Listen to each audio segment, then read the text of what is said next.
This is the Real Estate Power Play Podcast, getting you the information that you need to be a successful real estate investor. Hosted by Mark Monroe, Ronnie Walker, Gabe Rodarte, and me, Marty Grizzanti. Combined, we've done thousands of real estate transactions. So get ready for real stories and true case studies on finding deals, growing portfolios, and making money. Welcome to the show.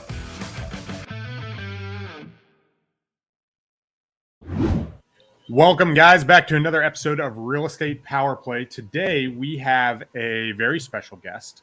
TJ has in the single-family realm. He's done quite a bit of multifamily as well in the North Texas area. And he mentioned that he's actually really kind of focused on finding people to put in places to kind of really bolster areas that he's weak in so he can focus on his strengths. And he's got a really fun fact that I'm actually interested to learn a little bit more about and what the process was like. But he actually learned how to walk again, I believe, a few years ago.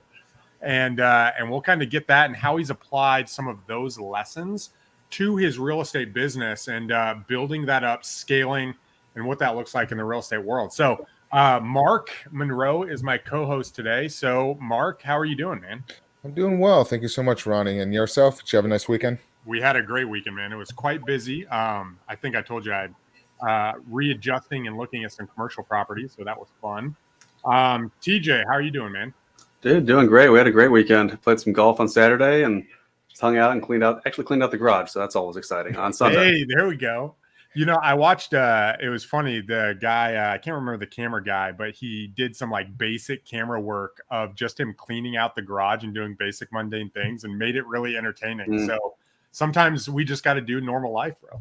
Yeah. How'd you play during golf? Mediocre. Bogey-ish. Weather's nice though. Bogey-ish. Yeah, it's nice. It finally cooled down, so it's pleasant, but you can still wear shorts and enjoy yourself. We had a hot spell for a while. Yeah, you guys had it really bad out there. Nice. Dude, that hot spell. So I moved to Grand Rapids. It's been 3 years now. And now it's like 85 degrees outside. And I'm like, oh my gosh, this is killing me. Like, what am I doing down there? You know, I'm used to being at 100 degrees. I've kind of, I've adjusted so far. So we moved to Dallas. We moved to Dallas 8.5 years ago, I think. And this was definitely the hottest summer we've had out here, as far as I'm concerned. And kind of funny, whenever I go back to San Diego, even in the summertime, you know, June, July, August, man, 6 o'clock rolls around, I got to put on a coat because I'm cold. So it's just a little different, but we enjoy the season changes and the weather out here for sure. Yeah, absolutely. Well, hey man, I want to jump right in. So guys, this is going to be really awesome. TJ has scaled a couple of his companies. He's doing quite a bit in the single family. He's done deals all over the nation. From what it looks like, from I think it was like Tennessee, California, Texas, different things you have. So TJ, if you don't mind me just putting you in the hot seat right away, man, what I'm going to kick off. Like, what does your business look like today? Like, share with us kind of where you're at in your business. What does your business look like? What are you doing? Yeah, absolutely. So primarily in the North Dallas market, business in terms of like the outcome, we do a decent high volume of flips, wholesales, and wholesales in the residential real estate space. I think our niche that we really like the best is the wholesale model because it's one that allows us to maximize our profit or at least presumed profit and then have a faster turnover ratio, obviously, on the product. I think wholesale we kind of like, but we kind of put on the back burner because we have the capacity to close on stuff, so we tend to pick up a lot of deals.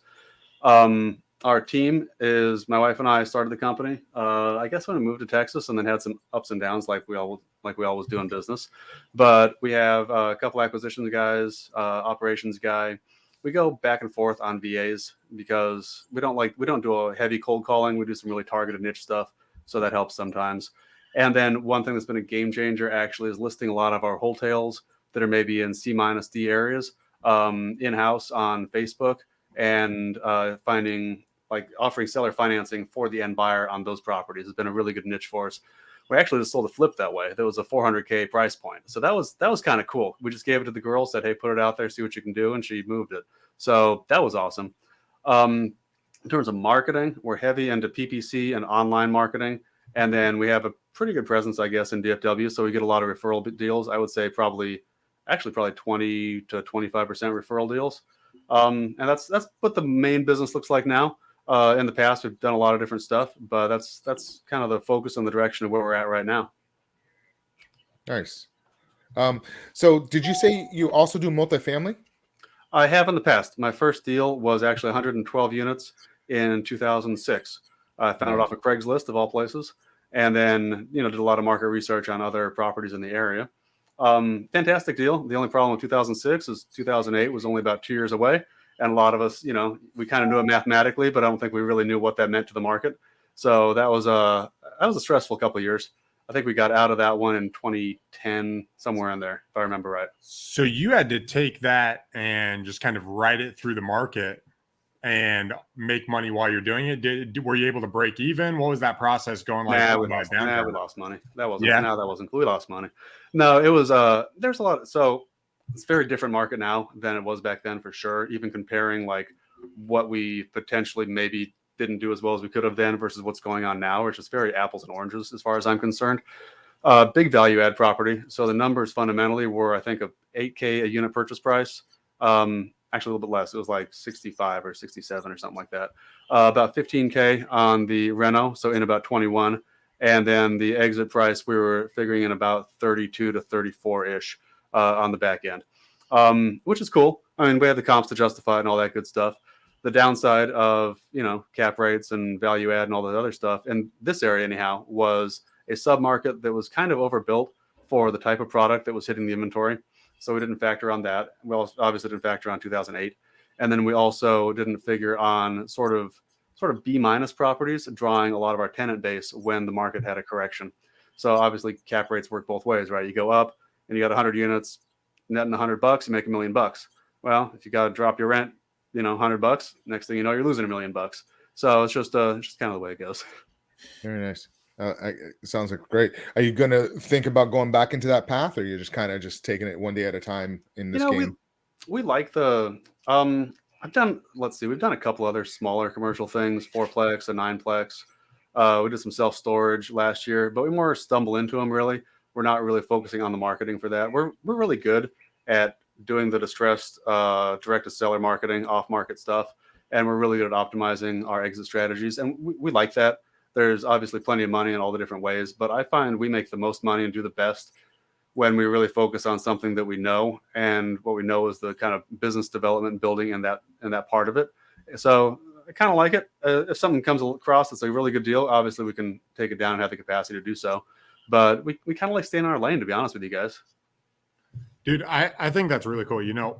Getting into real estate, one of the things I've found is there's so many different options, right, TJ? Like you can do single family, you can do small multifamily, you can do large multifamily, you can do storage units, you can do industrial, right? There's like so many different lanes. And I think what happens is as you listen to individuals, especially the guys who are out there new, it's like, man, you should get into really large. If you're listening to Grant Cardone, you can get into really large multifamily, right? That's the way to do it. Like invest your money, do that.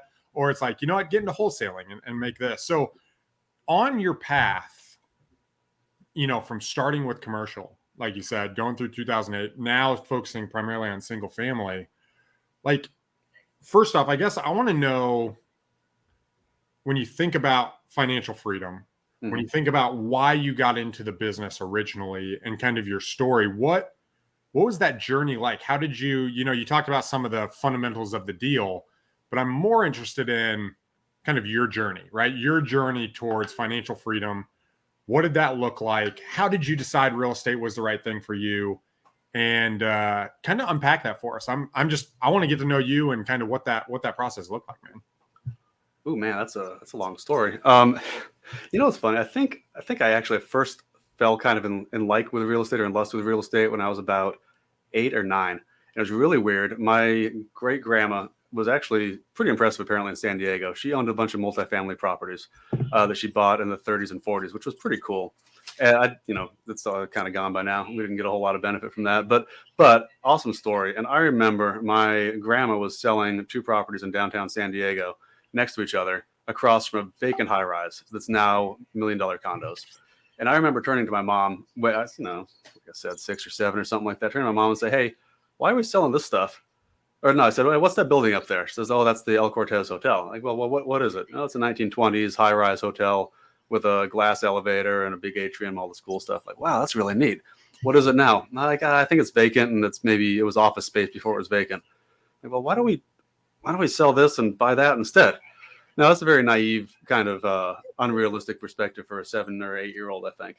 But that's the first time that I kind of started thinking about, it's something maybe to this real estate game.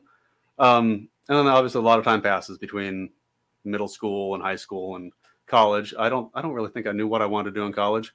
I got 4 degrees, one in business, one in history, and then an associate's in math and one in theology. So clearly a lot of random crap that you don't really know what you're doing with any of it. But I enjoyed the process and the learning of it. And then after college, I thought, I probably ought to start making some money.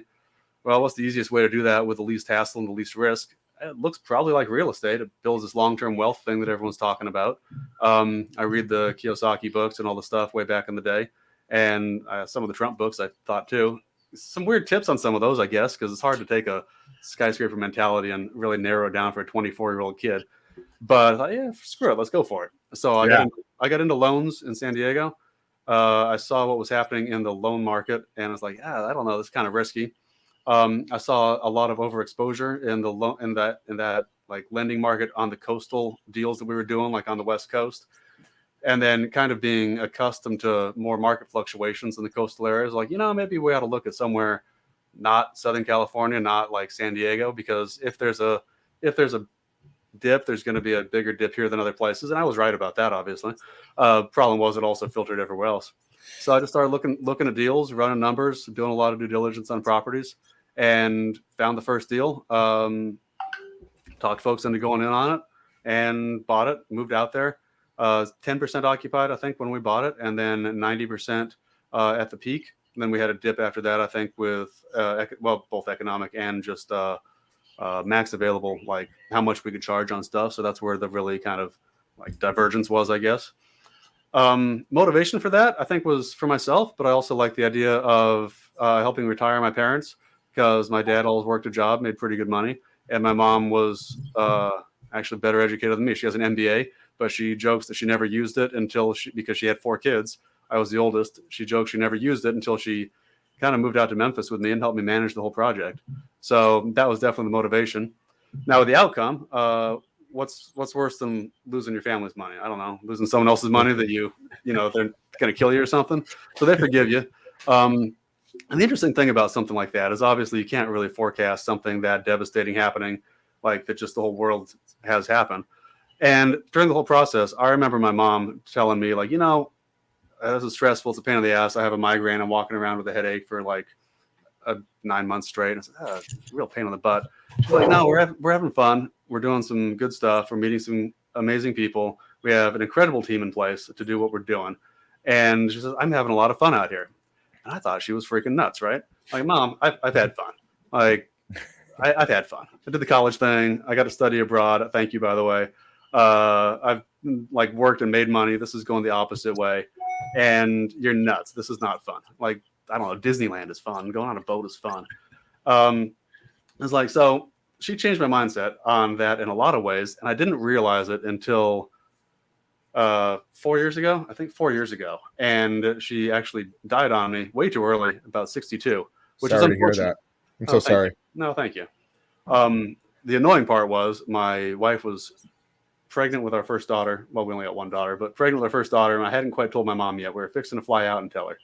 So that was her bad. But then it clicked to me, like it clicked to my head. It's like, she told me for like 8 years or 9 years that it was fun doing all that stuff that didn't pan out the way it was supposed to. And I thought, she was right, because that's an experience that for her, she'd never been able to go through unless I'd been naive and kind of overambitious, I think, at 24. And it was fun because you can't really forecast something like that into the marketplace again. And then the way it changed my mindset was even all the stuff that we've done like locally and how well we've done for the last couple of years, we're very fortunate of.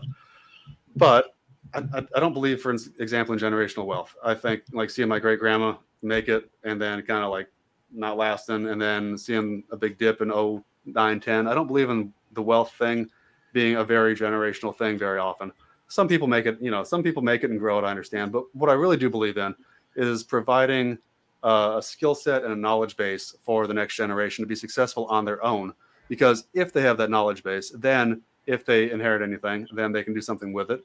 And if they have a catastrophic like event failure or whatever it is, then they're not devastated by it and they can bounce back and make their own way. So I think I really try to focus more on the knowledge base and the experience level is kind of what I got from walking out of that whole thing. Nice. That's great stuff. So it's the hard road knocks that you've been down. That's kind of what you learn. I mean, that's the best way of learning is actually on experience like that. And honestly, I think it makes you enjoy the journey more. I think it's more fun because right now I look around every now and then, like it's not obviously it's always about the money because that's the scorecard, but I look around going, wow, this is actually pretty fun. We're really enjoying ourselves. And if things, we don't really think on a transactional level, if something makes not as much as it's supposed to or whatever, well, if we have enough volume, it doesn't really matter. And if there's a correction in the market, well, we're still having fun doing it. So let's push forward and have fun with it. Nice. Well, and I think the mindset that you mentioned your mom has, I actually really love that, and I want to highlight that for people. I was listening to a guy, and just talking about going through problems and going through like a big journey, right? And he talked about like, imagine you're 80 years old and looking back onto where now, and wouldn't you trade all the money and time for being 30 again if you're 80, right? And he's like, his name's Alex Hormozy on YouTube, and he says, "Oh yeah, I like him." Yeah, so he says he's like, pretend you're 80 and look at yourself back when you're 30. Yeah, his book is so good. I got it over here. And he's like, man, aren't these problems cute? Like this is cute when I dealt with this property going out and this seller backing out. Like that was pretty cute, and it's a good mindset to have when we're facing problems. And what a cool thing to learn from your mom, that you're just, hey, this is a journey and it's not something to fret about, even if it's not fun. Right. But man, I think that's super cool. So, Mark, I know you had another question, man. I want to pass it over to you. Yeah.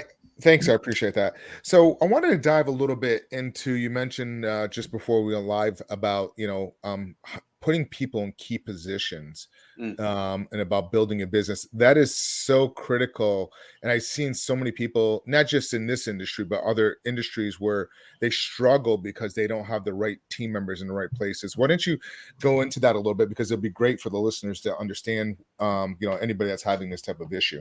Yeah, absolutely. Let's take a simple process like buying a house and acquisition, right? So say we're good at, like my example, say I'm really good at PPC marketing and online marketing.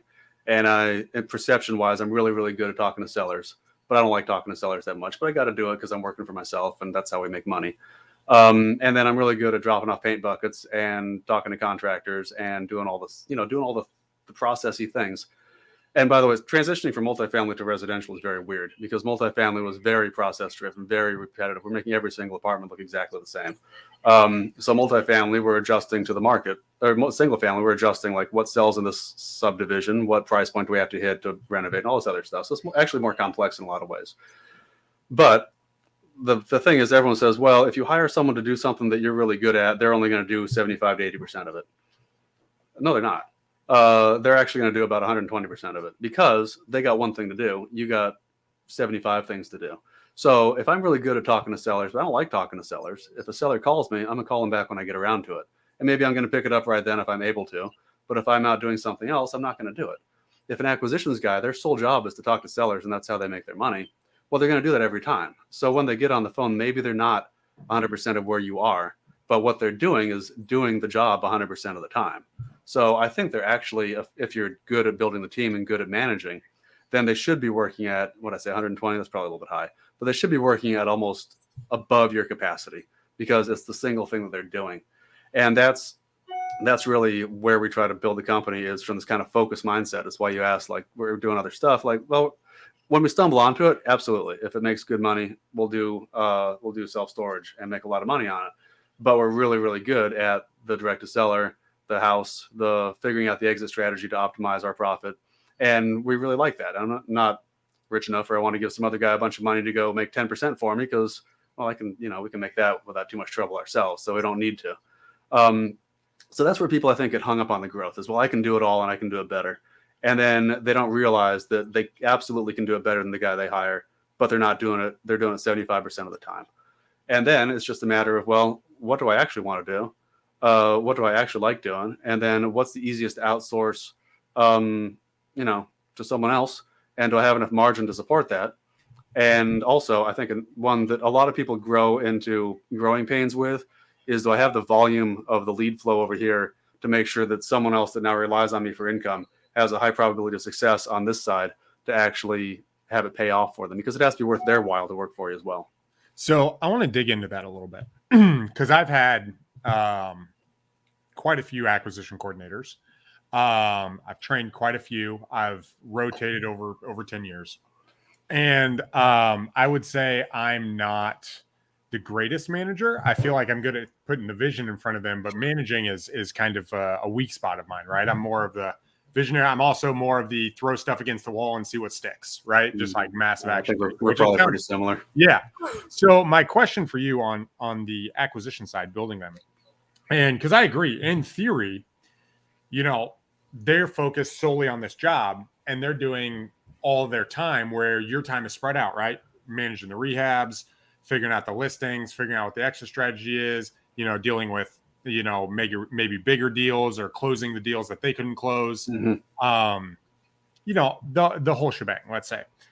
So my question is, how do you get the right people on the team and then manage that you're not just filling their pipeline with opportunity that's being missed, but making sure that they're capitalizing on the opportunity and they're putting in the work? That's kind of a complex question, but it's something I've dealt with for, dude, TJ, I'm not kidding. Like literally freaking 7 years, right? Since I hired my first acquisition coordinator, is keeping them not just motivated, but like sharp every single day, rather than, hey, this day they spent 1 hour doing calls. This day they're doing, 4. This day they're actually performing. And this, like, there's such a variance there that I've run into.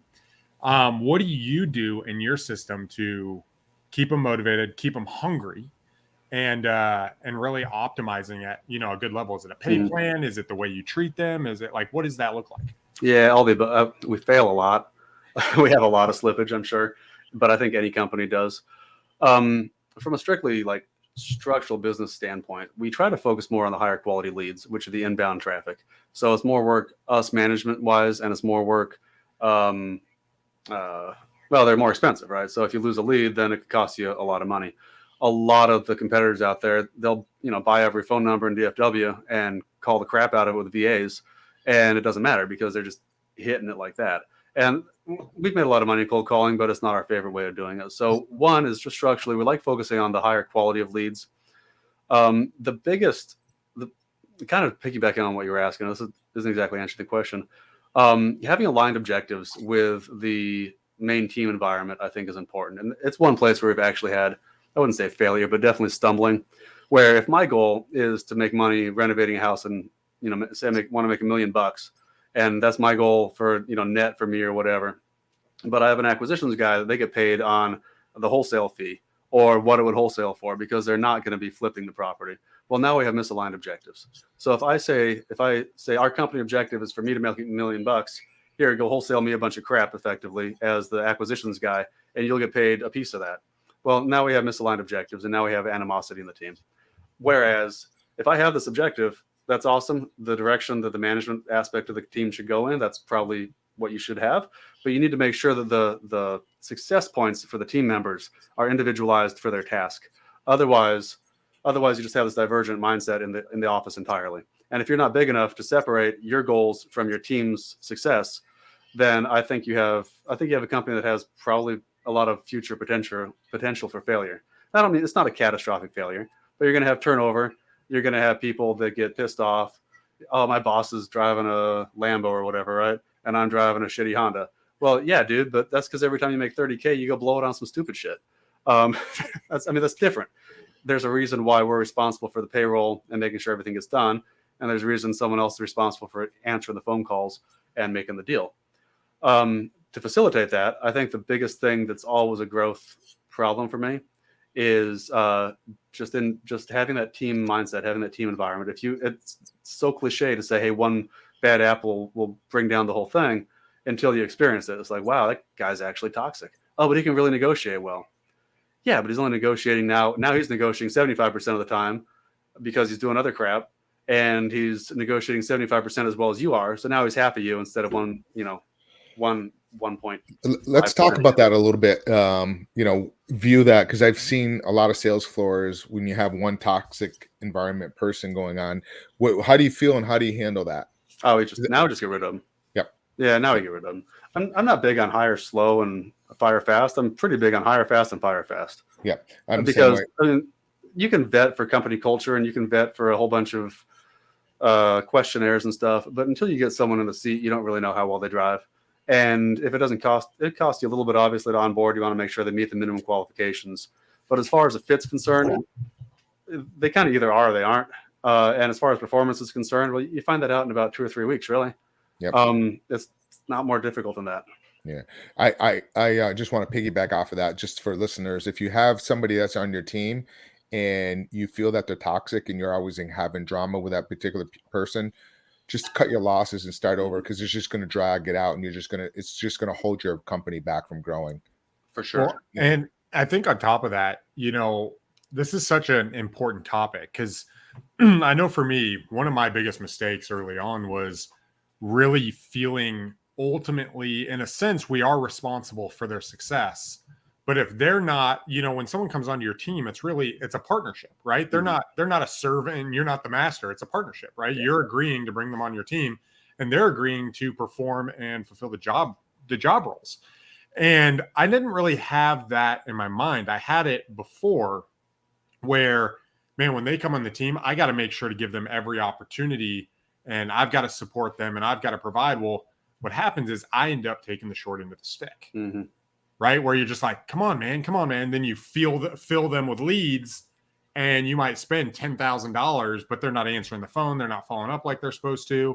And now they're not holding up their end of the bargain. So guys, when you're out there and you guys are expanding your team, think of it in terms of, what do I need for my company? Like, what do I need done? What is the role? Can I train it or not? And then put someone in there and realize that it's a partnership. And if they're not holding up their end of the bargain, you can just let them go, right? It's not a good fit, whether that's personality with your culture and how you went, or whether that's performance. I think either way, I want to give you guys permission to let that go, just in general, and I think overall, when we think about that, TJ and even Mark, I love your guys' thoughts on this, because I think you guys sounds like better than I've been in the past. And I've gotten a little bit better at holding people accountable, but diving into that team, what does that look like once you plug them in place? Do you do, on the single family side, do you do like a round robin with leads? Do you fill each person up individually? Does it come into your system? Because you mentioned you had multiple people. What does that process look like from the first guy to multiple? And when you brought them, did you bring on 2 guys at once, or how did that process look like? Yeah. It's organic. So it's hopefully a lot more mature now than it was a year and a half or 2 years ago, even, because I never wanted to build a high volume wholesale company. Doing the math is just not a business that I enjoy. I think it's inherently low margin and it's a lot of stress. So I built the team kind of around that. So from a strictly pay perspective, if we blow it out on a flip and make more money than whatever we thought we were going to, or something like that, they always get a bonus. So that incentivizes them. In terms of the structure itself, with the lead flow, again, with lower quality leads, because we still do some cold calling, still do some of that. We don't have right now VAs calling through that stuff. We did last year, and we just saw a huge drop off in the kind of ROI, but just the return on time investment in it. So we cut it off about October last year, so about a year ago. Made a couple $100,000 that year doing it, but it's like, it's not fun. So that changed up the mindset a little bit. Now we sense the urgency of the lead based on the form intake. So PPC sense the urgency of the lead based on the form intake. If one of the lower acquisitions, we basically have 2 lower acquisitions, and then actually my business partner is taken head. That was a huge change actually for me too, and a big leap. Brought on two brothers that are now basically partners in everything, and they take the lead on the lead side. So junior person qualifies it, maybe tries to set an appointment, senses urgency, sees what's going on, and then if they're able to go out there and do something with it, let them roll with it. If they need help bringing someone else in or like actually closing it, then it moves over to Tony, and he'll have an hour phone call with them. A lot of the again, comparing PPC to cold calling is very different. A lot of the cold call guys, they like to disqualify because you're going through such a high volume that the VA is qualifying. Hey, do you want to sell? If there's any sense of urgency, now all of a sudden it's a lead. So with the cold calling, you're almost disqualifying instead of qualifying, and then maybe you're putting it on a long-term follow-up. With us, with the inbound stuff, the lead's already relatively qualified in terms of at least a sense of urgency. Well, now we're just figuring out, okay, what's their actual inherent need? And what that allows us to do is it takes it away from the money conversation with the seller and it moves it on to the urgency and the value aspect to the seller. So, for example, the seller, I need $100,000, right, to get out or whatever. I need to net $100,000. Well, what do you need $100,000 for? Well, so-and-so medical bills. Well, then we'll go down that rabbit hole. Or because I bought this other house over here and it's a new build and I need to have this one sold before I can. We just negotiated someone down from, they wanted 3, negotiated them down to 225 because they needed to buy this other house. And it's not like we're taking advantage of them. The house is legitimately worth, as is, about 225. Well, we probably overpaid. And they're probably right. It's probably worth about 325 if we make it kind of nice. But their need is different. So now we're having this hour-long conversation where we're developing, it's not a relationship, but a dialogue with the sellers. Never say we're having a relationship, and we're not not their friends. We're not any of that stuff. We're here to facilitate the transaction based on their needs and based on what we're able to offer. And then if there's a meeting in the middle somewhere, there's a deal. And if there's not, that's fine. Too many people get into trouble thinking they're going to make friends with the sellers or help them out of their problems. To be honest, I don't really care about the seller's problems because they put themselves in the problem. All I care about is what solution we're able to offer the sellers that's beneficial for them and beneficial for us. You don't want to be their shrink, huh? Nah, I can't afford the pay cut.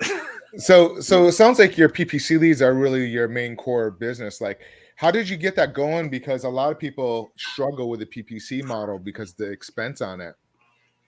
Reasonable expectations, definitely. We've been doing it long enough where we're able to make incremental adjustments to the accounts. So that's definitely a good part. Reasonable expectations in terms of if you hire someone, and we do it relatively in-house, but if you hire someone, it's knowing what a lead cost is likely to be, what a deal cost is likely to be based on your contracting strengths and negotiating power, obviously. Whether or not you want to do a one market or multi-market campaign. And we've done stuff in other markets and we continue to do so, but our strengths are definitely in our single market campaign, which is a little bit unique, I guess, in the marketplace. Advice for getting into it is just reasonable expectations. So if you know you have to call 10,000 high equity absentee landlord leads to get a deal, well, I don't know the math on all that because I don't really care, but that's what it takes. So same thing with PPC. If you know an average deal cost should be somewhere between $3,500 and $7,000, for example, that's a big range depending on your market. But okay, if you're I can only spend $1,200 a month. Well, you better buy some bandit signs and some door knocker stickers and go out there and pound the dirt because you're not ready to compete in that place. Nothing wrong with that. Like, we all got to start somewhere. But having realistic expectations for what you're likely to have for an outcome, I think, is the most critical thing with any new marketing channel. So you really got to monitor your KPIs pretty much in this in your model. I think so. Absolutely. What you're sharing, man, I think is absolutely key. Like, guys out there, go back and listen. So he's talked about building a team, managing KPIs and expectations from cost to leads that come in.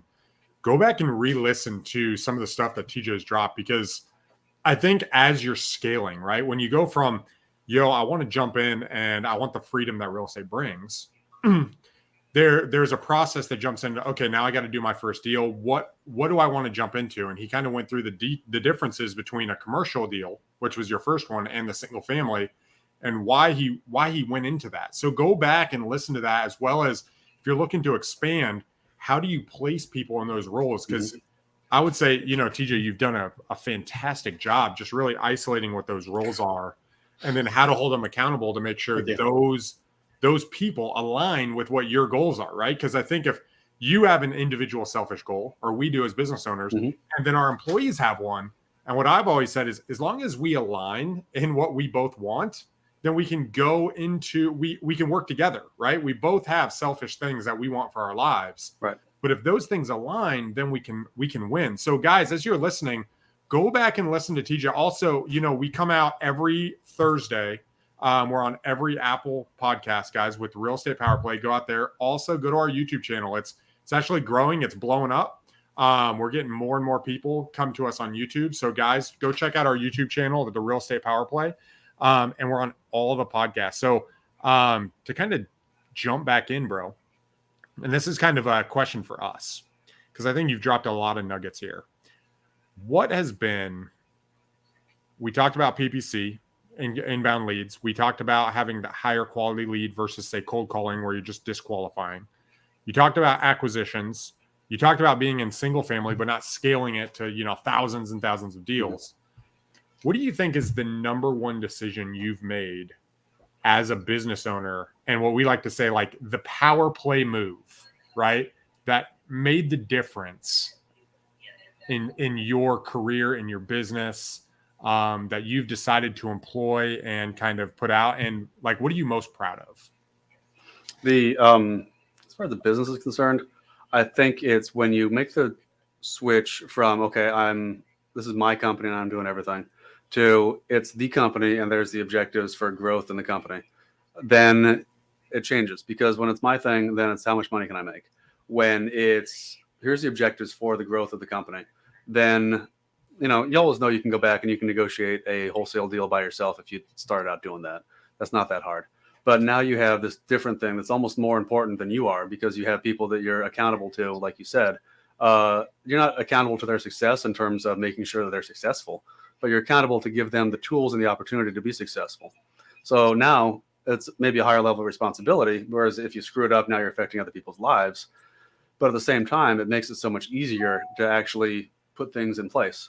Because if you're scrambling and you're just trying to get the next deal and hustling, again, nothing wrong with the hustle mindset and mentality, but it's very limiting, because now I have to get the next thing to feed the thing, to live my life, to do the thing. Well, 10x or 20x that and have 30 deals on the board in some form between wholesale and flip and retail or whatever. And it evens out. The mistakes even out and the opportunities even out, where, oh, hey, we have a failure in this point of we don't even necessarily have a failure, but we have a weak part in this part of the business. Well, who do we have that can either fill that right now and they can step it up, or who do we have that we know or that we can find that we can then insert into that place? And now it just becomes so much easier to make these decisions, versus we're not making decisions obviously on, oh, do I paint it gray or beige? I don't like either color anymore. But we're making the business decision about strategically what assets do we need in what places, and the assets become the people. And our benefit is the accountability to the people. So I think that was the hugest. And probably the second subset to that was really having a clear-cut, almost linear, annoying focus on, hey, we like this type of leads. We like optimizing this type of leads. We like this type of deals. We like optimizing this type of deals. And hey, what about such and such? Well, that's awesome, but that's not our business. If that's a different business, maybe we look at it, maybe we go there. But I've had annoying failures when I've gotten probably too much money and not enough sense, looking around going, oh man, we can try that. That sounds awesome. Let's do that shit. No, that doesn't pan out too good. So it's not even just tunnel vision for the sake of stupidity. It's not, no, when I try other random crap, it means I'm taking away from this business. I'm not focusing on what I'm good at. And now I'm trying to do this other thing over here that I'm also not good at because I haven't done it. So now I'm having two slumps. And that's just not fun. That's good stuff. Really good stuff. Thanks. So TJ, just real quick, we'll do a plug for you. Like, how would somebody be able to reach out and find you? Yeah, I'm all over Facebook. I think some of us are friends. I know I was checking Ronald's Facebook page earlier. No, all over Facebook, TJ Kosen. Instagram, also TJ Kosen. We're pretty active, obviously, the local DFW and North Texas stuff. My webpage, we're building it out. It's slow because it's slow. TJKosen.com. I think it goes somewhere, and if it doesn't go somewhere, it's about to. And our kind of company like resume page is REIAF, which I don't know what AF stands for, acquisition funnel or something maybe. But you can find us there, and that's pretty much it. So when you built your whole structure, your funnel, did you actually do it, or did you hire a company that came in and kind of helped you put that your whole lead funnel coming in from the PPC right into your whole system? Yeah. Geez. So when I was doing it myself, I like to think that you need a CRM that really facilitates where you're at, that you're actually going to use, and then that facilitates about that much growth. You don't need the amazing, most impressive, whatever it is thing. So I was using Excel, and I'd used it for a couple of years doing volume residential real estate when I was doing my own flips and stuff. Now we have some massive thing that one of the guys put together, and I've never even logged into it. We'll pull up the leads once a week, and I'll look at them and ask, hey, what happened to that lead? What happened to that lead? And we'll go through it, and then we'll track the follow-up sequence.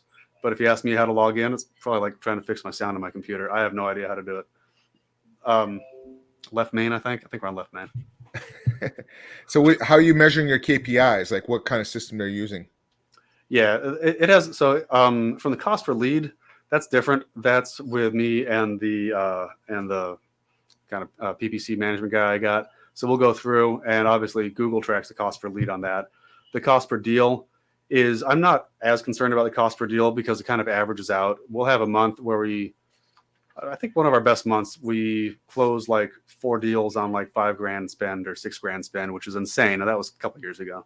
But then the next month we'll have the same amount of spend and close like 1 deal. So the cost per deal, just with this type of marketing channel, I'm not as concerned about. We still watch it, but it fluctuates. It fluctuates between $2,500 and about $5,000. So we just track that, and I have a spreadsheet for that. That's important for the business side. For the lead management side, for optimizing the actual conversions to close deals, then we have the fancy CRM that everyone can follow the follow-up sequence, and hey, when's the last time this guy contacted it? No, you talked to him, but you didn't fill it out and tell us what you actually said and all this other stuff. And that's it's tedious, but it's part of the business. No, that's really good. So I guess it's two different. Lead gen is different than lead management. Yeah. And then as far as construction is concerned, bro, if you got the magic pill for that, you let me know what it is.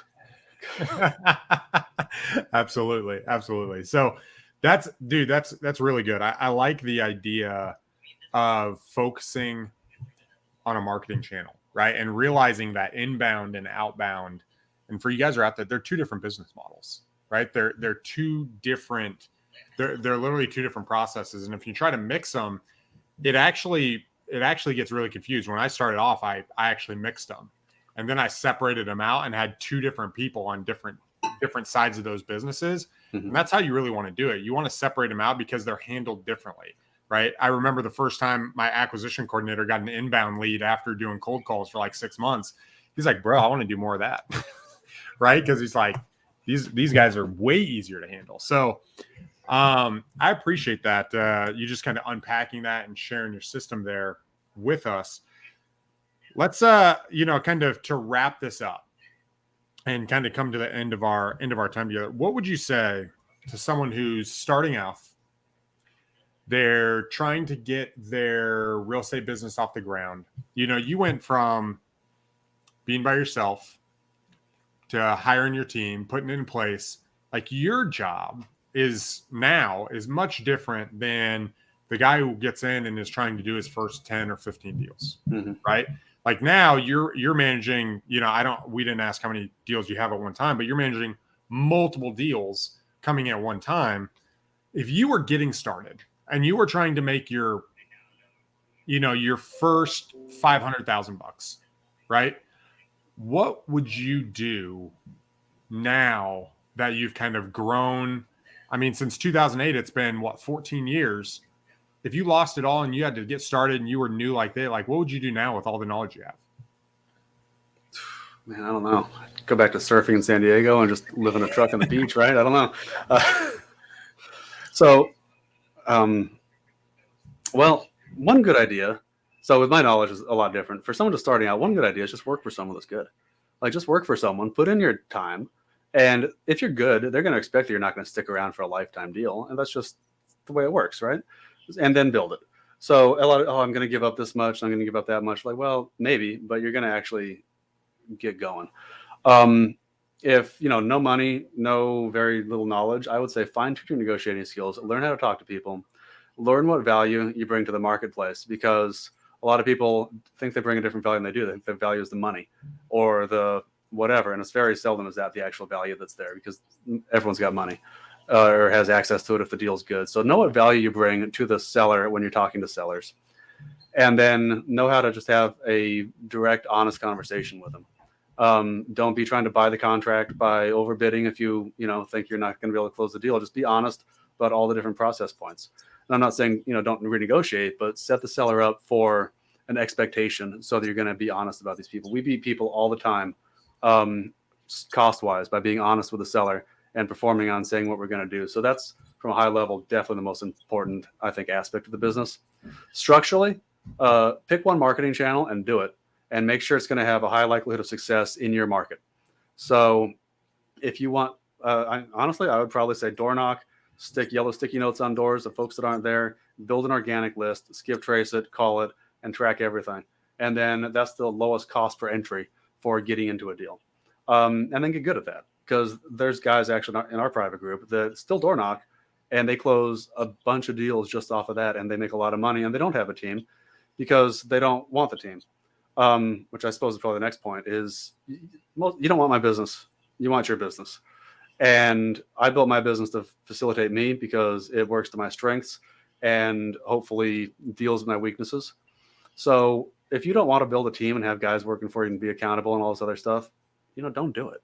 You can make a lot of money being a one-guy show with an assistant and with your wife doing the listings. I know I've done that. I just didn't like it. And maybe you do that and that's the other thing, is once you build whatever it is you think you want, well, then you get there and then you look around and say, oh, well, that was easy, or wow, that sucks. And then you set the next goal.